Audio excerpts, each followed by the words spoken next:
Tonight. I'm a little nervous because I haven't done this in a very long time, so I'm afraid I might go a little too quick and leave you feeling used and unsatisfied.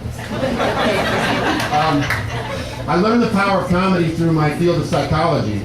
In psychology, they found through meta-analysis that comedy can actually help heal people. They've done studies of hospitals and found that people facing major surgery, if they're exposed to comedy, will heal faster. Other psychological studies have shown that people who laugh more actually live longer. So basically what they're saying is if you accidentally get busted laughing at someone who smashed face first into a glass window and they catch you laughing, you can say, wait a second, I'm just trying to help you. Laugh along with me, you'll heal faster, I'll live longer, it's a win-win situation. Anyway, I'm a bit of a political junkie, but I'm also very impressionable. The last three presidents, their policies and their behaviors have influenced my life. First there was Bill Clinton. It was in the mid-90s and I was young, shy, sexually nervous about things, but Bill, that wasn't the word, inhibited. I was sexually inhibited about things, but Bill Clinton helped me with my life. He showed me that there's a certain job you can do that's very satisfying where someone else does all the work. And I'm not talking about a government job. Anyway, but George W. Bush also influenced me. If you remember, he said the famous phrase of mission accomplished. Well, what George taught me was that you can celebrate an accomplishment even if you really don't finish it. Of course, that philosophy doesn't work in real life because I don't think my wife at home in bed would think that I had mission accomplished if I landed my plane before her.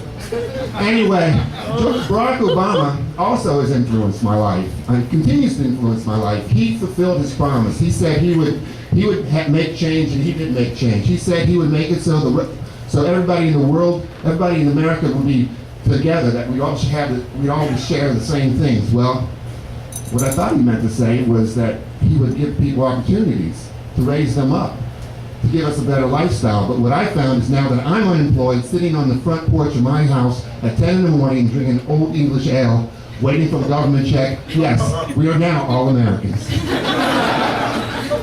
But now, you're going to hate me for this, but my political mentor is Glenn Beck. I love Glenn Beck. He's Mr. Sunshine, 5 days a week on TV and radio. He predicts the end of civilization as we know it, and the fact that we've got to protect ourselves against the government, but it's all a sham. We know it's all for Glenn Beck and his political fortune, his financial fortunes, because all his commercials are about buying gold, hide in your backyard, getting security for your house, getting security for your identity on computers, and finally, when all else fails, a food bank to bury in your bomb shelter. Thank you. I'm so sorry. I'm so quick here. Anyway, the big success about Glenn Beck is himself. He's getting rich. He's getting Oprah rich. But Glenn Beck still affects my behavior. I now have a survival garden in my backyard. I have a 20 by 20 urban farm in my backyard in which I primarily grow tomatoes. I thought growing vegetables would be easy, but what I've done is recreated the Vietnam War. And the squirrels are playing the role of the Viet Cong. Every morning when I wake up, I go check the garden, and the squirrels go scampering for the cover of the trees, and it's so sad. I see the bloody remains of the just ripened tomatoes. But we have a twisted friend in our group named Kathy, and she gave me the magic formula to keep the squirrels away. Basically, it's a fully biodegradable form of chemical warfare in which you mix and spray cayenne pepper, Tony Chachere's, garlic powder, and egg wash on all the plants. It didn't work. In fact, I actually have more squirrels than I had before. The only difference now is the squirrels are bringing beer to the party and asking me to play Zydeco music. But I am now winning the war. I now found what I do is I drive through the neighborhood collecting the heads of those indecisive squirrels I find squashed on the roadway. Now they do. Well, my neighbors saw this and they thought I was going to public service until they realized I was taking only the heads. I tell you what, that keeps the neighbors away.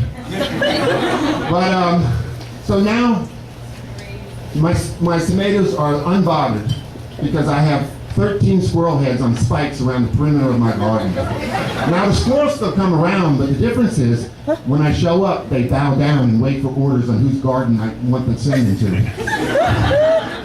I think the neighbors are ready to take me out. The horror. The horror. This is the end. That's my time. My name is David Monahan. Thank you very much. Thank you very much. Next up, regular here, Zach Hale.